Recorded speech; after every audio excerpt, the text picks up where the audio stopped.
So Graham reminded me that I'd written a piece about my sculpture Unraveling and that it was about the NHS. So I found it, it's quite interesting considering the timing was May 2017. Some pieces like Bird Bath and Gift are a direct translation of an idea. From start to finish, they travel a straight road with one thing on their mind. Others seem to come from nowhere. They are purposeful, urgent, and although they have no idea where they came from, rush off full of direction. Unraveling started its journey with the idea of a poor and desperate man throwing his two children off the Clifton Suspension Bridge. The man was Charles Albert Brown. He was aged 36, and it was September 1896, and it was raining.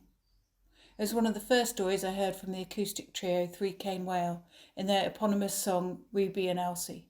I remember sitting in a small, sweaty little room, crouched on stairs, as their fingers slipped from ancient instruments and their signature birds flew around the walls.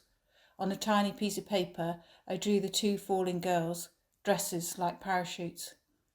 They survived because their skirts billowed and river pilots rescued them from the water. The father was later committed to asylum for the criminally insane, but he did manage to answer his daughter's question, "Why did you do it?" His only reply was, "Because you were in pain." So it was for him and his desperate situation I started the sculpture. It's late May 2017 and it's election time. It's a time we should not be thinking about ourselves. We should be thinking about the next person that will throw their children off the bridge and why. So for him I make one of his children, Ruby or Elsie. But of course life muffles a clear story. The present bumps in and it changes course. My sculptures have contained a lot of circles recently, often in the shape of ribbons, so the dress becomes a spring. A friend pops by. I'm shocked to see such a strong and positive spirit unravelling, in her words. So the piece unravels. But a story doesn't forget its birth, and so, like the dresses in Clifton were a lifeline, a spring can bounce, ribbons can ravel and re-ravel. It can reform strong. But the next day I find I missed the funeral of a friend who had been magnificent in life, and I couldn't even organise to look out for his death. A spiral of helplessness for him and his family puts bandages all over her head. Gaps appear in her chest. The bandages are either trying to keep her head together or to mend the too late, too missed, too gone tragedy of her friend.